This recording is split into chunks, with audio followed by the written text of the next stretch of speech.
Hello everybody, Danny or Maccam here, and welcome to a new video. This is just a video I wanted to make because just a lot of things have been coming back at me recently, just in life, just from what people have been experiencing, people have been talking about, and the whole controversies surrounding the entire school system of the US and stuff, and so I figured why not talk on that subject. As controversial as it is, I just want to basically kind of give people an extra little bit of perception, point of view, and stuff from what I had gone through throughout school, and just my perspective on it, especially post school, and what I've observed with a lot of people, and what I've heard from a lot of people, whether they've been on a roll or they never finished high school.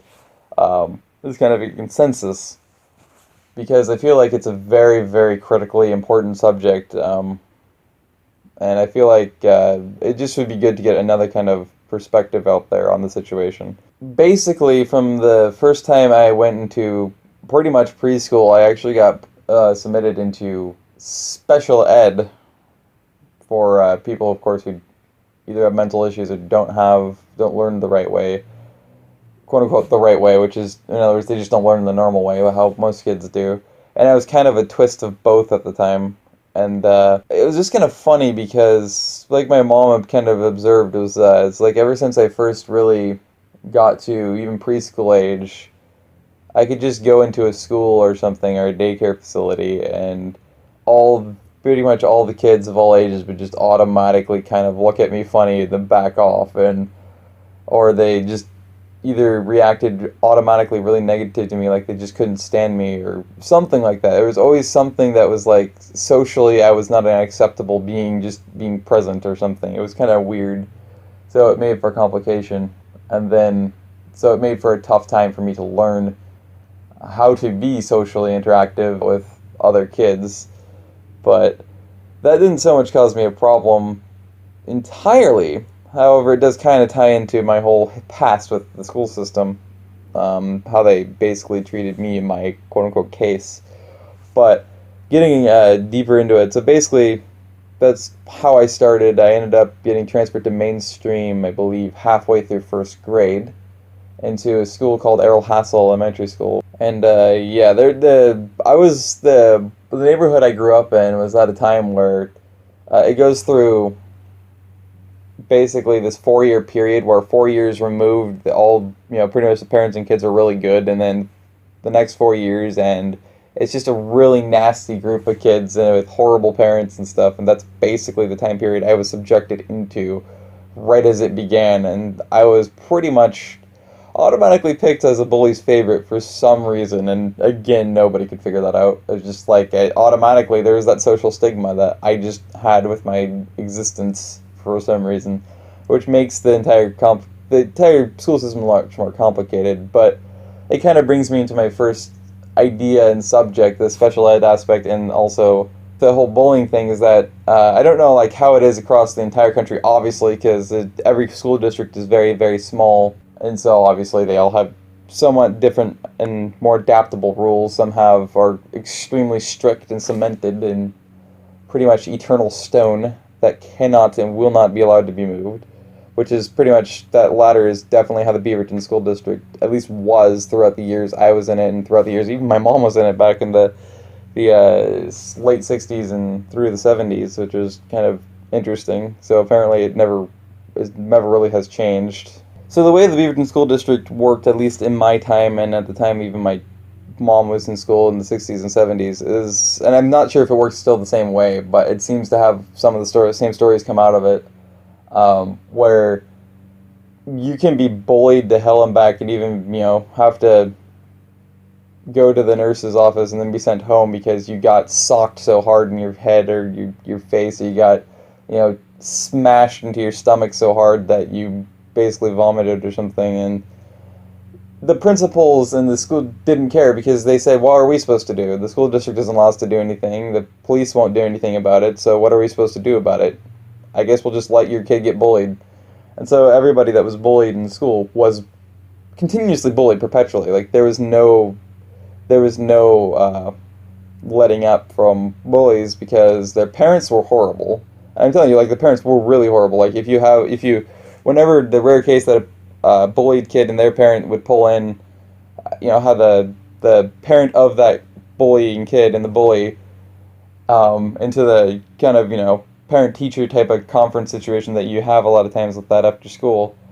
Um, the parent of the bullied kid and the bullied kid tries to, reason it out with the teacher and a lot of times, sometimes a vice principal or something will be there, and reason out with the parent and the parents are just as bad as the kids, because they're just like, well, what are you supposed to do about it? You think that's a bad? You think that's a wrong thing? No, it's showing my kid can stand up for himself or something. It's like, they just have the most smug, illogical reasoning behind it. Like, in other words, I don't care what you say, what you do, I'm gonna let my kid bully the crap out of you. And the part of it is that it goes right back into the fact that the school district here doesn't allow for anything to be done about it, and nor does the police. The police can't obviously do anything about it, because it's a juvenile thing, and especially it's usually in elementary school at that point. But yeah, so it's really stupid, because I hear a lot of cases of that going on across the entire country, where it's like, oh, all these different school districts are like, yeah, what are we supposed to do? Sorry, we don't really care. It's not our problem. So don't know, don't care. Go away. To all these parents and kids that are getting bullied, which doesn't help, especially, the social aspect in the long run of, being able to function properly in social situations in society. I mean, especially if you're bullied enough and nothing's ever done, you either learn how to deal with it, or if the bullies are that relentless and you've done everything that you possibly can to just hopefully get them to get tired of it or stop, and it doesn't work, then what do? You're kind of in a situation where you're perpetually dealing with that throughout school, and now you're cast into society. How do you respond to things? You're probably going to respond to things in a pretty pessimistic and just like really untrusting manner, and it's not really cool. And I've seen a lot of people who basically have said that's what they went through, and that's why they wish they weren't, but that's kind of the way they are. And so that's an aspect of the school system that really needs to be changed and fixed. And obviously, the whole special ed, anytime a kid is in special ed, you're automatically as a special ed kid. And again, I have the personal experience and know, let alone I still hear constant cases about it. Here throughout all of school history is, if you're a special ed kid, you're the one who's picked on a mainstream school, mainstream school, excuse me. You're going to be the center of attention to be harassed, picked on, bullied, whatever, because, oh, you're special ed, you're quote unquote special. Basically, in other words, the quote-unquote kind way to call you extremely stupid is basically what they're saying, and then, the words not letting you down can only go so far with anybody, because everybody has their own little threshold, breaking point, and eventually that wears you down to a point where you're gonna eventually probably take some offense to it, and whether you show it publicly or not, it's there. And especially if you deal with that through, the entire school season, and multiple school seasons in a row, maybe even multiple, grade levels of grade school in a row, that really screws with you. So, and that doesn't help, especially if you are in special ed, because again, usually if you're going to be special ed, your mind doesn't work the way that normal kids do. It just doesn't. And that directly brings me to my next point, which is one of the main things I want to talk about, is the fact that the U.S. school system is so effed up that it doesn't even allow adaptation to kids. Like, it really tries to constrict any school district's ability to become adaptive to teaching kids properly, unless they're like a super specially applied school. However, there is certain school districts that do their best to be able to work around those restrictions federally to try and adapt these students, but they can only do so much. And the school system is now so overrun with kids that, the average thing you hear about is 30, 35 kids in a classroom, and that's now way too much, and that stretches teachers far too out, and you can't get to all your students, you can't help all your students directly because there's too many students in your class. And that's now specifically becoming a thing all across the Portland metro area of Oregon, and it seems to be becoming a thing very, very, very swiftly across the country and the U.S. school system in general, which is kind of funny because at the time, throughout the entire mainstream time in school, I was actually in a class of anywhere between 30 and 35 kids. It was always 30, 35 kids. You didn't expect anything less in the time I was in school. Same with when my sister was in school, who was 3 years older than me. Throughout her entire time, it was always 30 to 35 kids. In fact, I think one point one of her classes in elementary school actually did have like 38 or 40 kids or something like that. It is just one teacher the entire time. So it is not fair to people that need adaptive teaching, that need that one-on-one. And I was definitely that kid. I technically still kind of need a special way of learning because I don't. Well, special in terms of, in other words, it has to be different than how most people learn because, that whole thing of study a book, read a book or something, it doesn't work for me and it doesn't work for a lot of the kids that are in special ed because we don't learn that way. Like, we kind of, usually, like for me, for example, I need to be hands-on and literally involved entirely in a literal thing. I can't be in a figurative, metaphorical manner like books present or something, or the whole, stupid illogical question of like, how many apples does Casey have if she sells 2 and had 5 to start with, and then minus that by 1 times 3 or some random thing like that. The stupid questions I always give you. It's like, that's still kind of like a hypothetical manner where you're supposed to put yourself and imagine that situation. As vast of imagination I have, I never learned that way. I have to be hands-on and have to smack my head into a wall and be shoved to the ground in order to actually learn. Like, I have to fail and fail and fail in order to learn. And it has to be completely hands-on in the literal situation you're presenting, or else I can't really learn. Either that, or I have to learn on my own via observance. But the U.S. school system, again, it constricts that really tightly, and I see on an incessant basis, there's just so many parents and or kids, or people that were in the school system, they're like my age or even older sometimes, or younger, that say that's exactly one of the main problems, is that, I know how that is, and, the school system pretty much bullies these parents and these kids. They pretty much become bullies themselves, like, well, what do you expect us to do about it? Your kid just doesn't want to learn. He doesn't try. They don't care. I don't care what you say. I don't care what he says. They're all wrong. They're all lying. You're lying because we are always right. We can tell you exactly what you're doing, if you're trying or not, because we're apparently you. And that's basically how the school system tends to work. And it's extremely stupid, and it doesn't help people, especially if they have any kind of a mental disorder, social anxiety disorder. How do you think that's going to help them? Or even if that is the case, if they're special ed, how in the hell do you think just try is going to get them to suddenly be able to learn how you're trying to get them to learn? You know what I mean? It's completely illogical. It doesn't make sense. And it's so incredibly aggravating and frustrating for me because not only did I personally go through that, I saw so many other kids go through that. There's a bunch of people still going through it now. And there's a bunch of other people before me that went through that crap. They are even at my same time. They know how it is. And the school system, still, the entire school system is just like, well, you're just going to have to suffer because that doesn't really matter. We don't care. Go fuck yourself. And it's like, hello? How do you expect us to learn if you don't give us the tools we need to learn? If you need to adapt, how do you expect us to learn if you don't adapt when you know you need to adapt? How do you expect us to learn by just screaming at us, you're not trying because we say so? Like, it's the stupidest thing ever. I went through that, and how there's the whole dynamic, it's so stupid. There's the dynamic of the people that drop out of school, and then there's me, who got dropped by the school system. So I didn't drop out, I didn't drop myself out, the school system dropped me out of them. So it's a literal opposite reverse situation of a dropout. I technically was a dropout, but it wasn't my choice to drop out. The school system decided to make me a dropout in their mind. They literally picked me up and said, goodbye, and shut the door and slammed it in our face. It's the stupidest thing. And the fact that they have the ability and the legal bound to be able to do that, to just kick out some special ed student because we refuse to adapt, and since he won't conform to how we demand he has to learn, because he doesn't mentally work that way, you get evicted from the school system, and now you're screwed for life.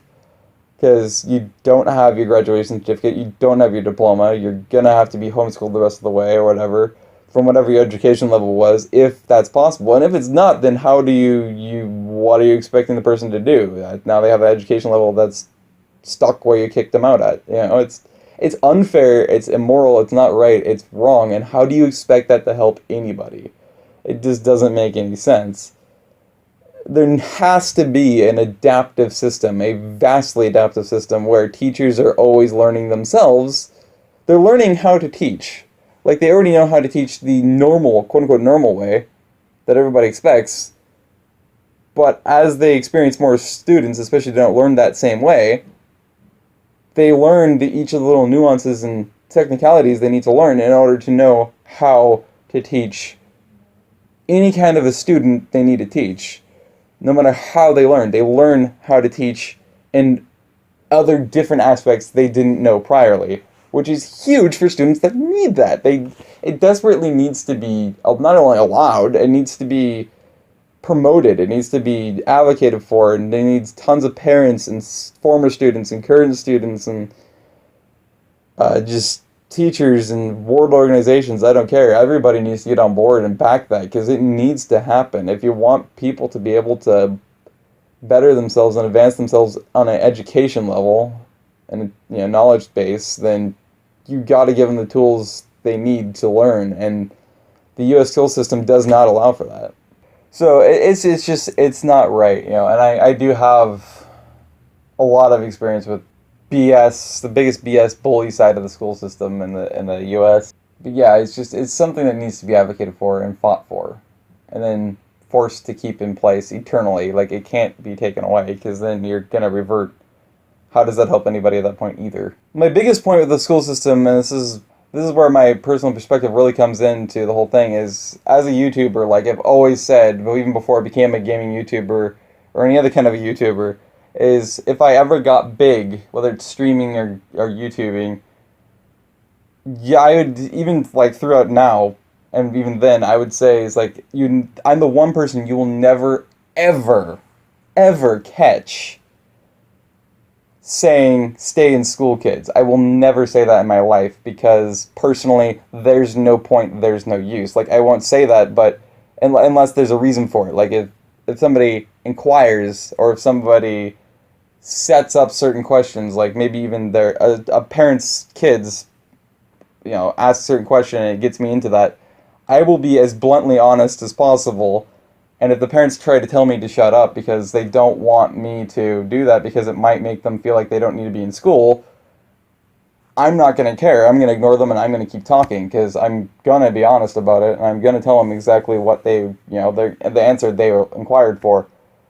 They don't teach you anything of value. Now, this is where, like, literally endless amounts of students, former, current, no matter what grade level they were at, no matter what education level they had, even if they were a 4.0 GPA honor roll throughout the entirety of high school, and they're pretty much the same thing, kind of prodigy level of education levels in school, they get out, and anywhere between an instant to just 3, 4, 5 years down the road, they're saying, what did it teach me of value? What was of value for that? Especially in life, how did it teach me to live life in any way that I need to live, It just doesn't make any sense. And it's true. It's a fact. It's like, it doesn't teach you anything of value. Does it teach you taxing? No. Does it teach you mortgages? No. Does it teach you about housing, rents, anything like that? No. Does it teach you job advocation? No, it doesn't. It doesn't teach you anything you need to know. Does it teach you home ec, basic, vehicular mechanics, or something that you could automatically apply in day-to-day life? It doesn't. That's the worst part of it. It doesn't teach you. It's supposed to be able to set kids up to be able to then, when they become an adult, to be in the workforce and, know how to live life in terms of how the whole systematics of it work. It doesn't teach anything of value. What it does teach is it teaches an immense, it's an indescribably huge, immense, vast, endless excess of information overload of all these subjects that you only need to know the bare bone basics of, and you don't have to go into a school system in order to learn them. It should be common sense and autopiloted, that parents would easily be able to teach their kids that, and the kids would pick it up as well, obviously. It's just common sense. Whether it's linguistics and nerds learning, say, raising the English language, you learn the English language. Spanish, you learn Spanish. Grammatics and language arts, writing, spelling, mathematics, geography, geometry, all of that stuff. You know what I mean? Like all of the subjects we already have in school. You only need to know the bare bone basics of that. That's all you need in life. That would end up freeing up so many endless amounts of years where you would not have to be spending tons of money on your kids to be in school, pay for the lunches, all that stuff as a parent, but as a student you'd have so much free time between having, officially becoming an adult to where you now you pretty much have to, whether you want to or not, get into the workforce, and being a kid, or you literally, all those free years are so crucially needed, because that way kids can be kids. Kids don't know how to be kids anymore, I swear. Kids can be kids that way, if you have those free years. On top of that, not only do you be a kid as a kid, you can discover yourself, find yourself, learn who you are, learn what you believe, learn how you perceive things, learn your points of view, whatever it is. You discover who you are, and you thus help create yourself as you grow as a person, as the years pass, who you are. That's what that free time would help with so damn much. You'd still have a good chunk of years between needing to be in the workforce and being a kid to do all that. After you finish school, the necessary schooling for basic life necessities, and then those bare bone basics of all the subjects we already know and learn, because that's all they teach.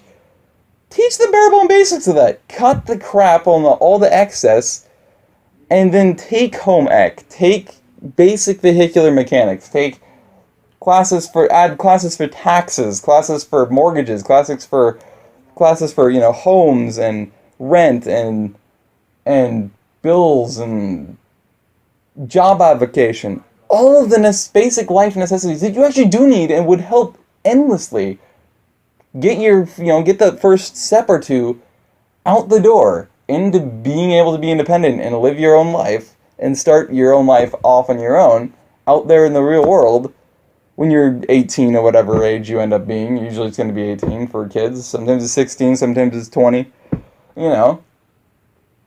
But you'd still have that good chunk and block of years that you could be yourself, be a kid, have fun with that, and discover yourself. I cannot describe how much that is needed. That's what they need to do.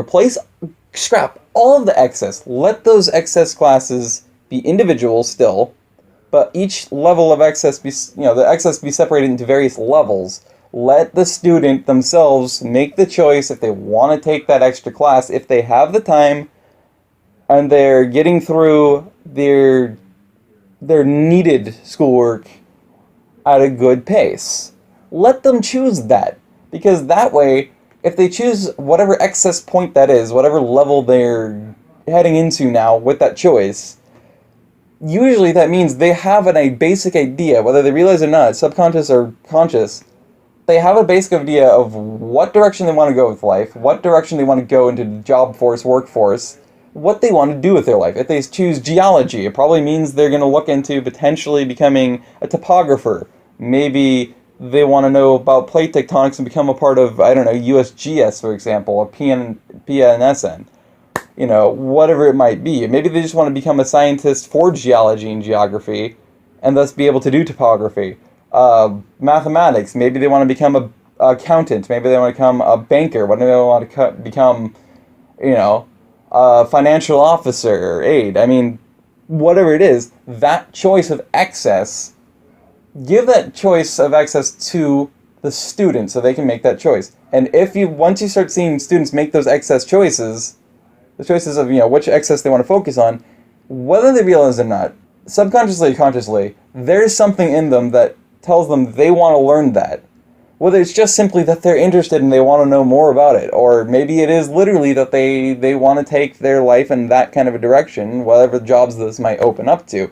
Fantastic. Now those students choose to learn more about it, so they know what they need to know in order to get advanced jobs in those sectors, or even basic jobs in those sectors. They know more than the basics, so they can now get those jobs. They're educated in that department, rather than just information overloading people and taking away the ability to be a kid and discovering who you are and becoming yourself, which is so desperately needed.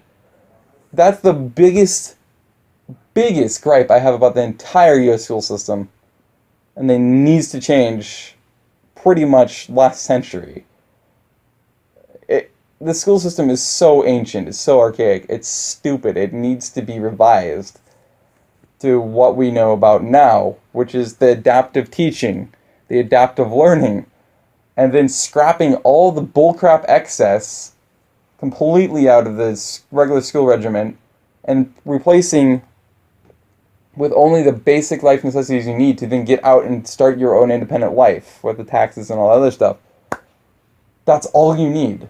And then you have those endless amounts of years, chunks of years that you can be a kid and discover yourself. And also those years can be used on whatever timeline these students need or want to learn whatever excesses they might choose, if they so choose an excess subject, to go out and get those kind of jobs or something. It's perfect. It makes so much sense.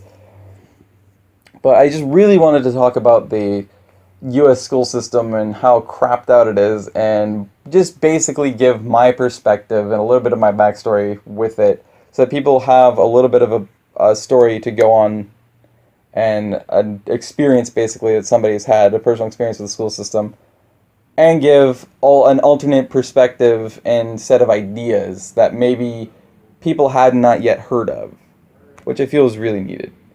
So, and I feel like I've said what I wanted to say in this video. So yeah, I guess that's about it. So thank you all for watching this video. Hope you got the gist of it and understand it. Let me know your perspective down below in the comments, or what your ideas would be, how you feel about it, and what you thought about my perspective and all that. And yeah, that's about it. So otherwise, stay safe. Hope to see you in the next video, and goodbye.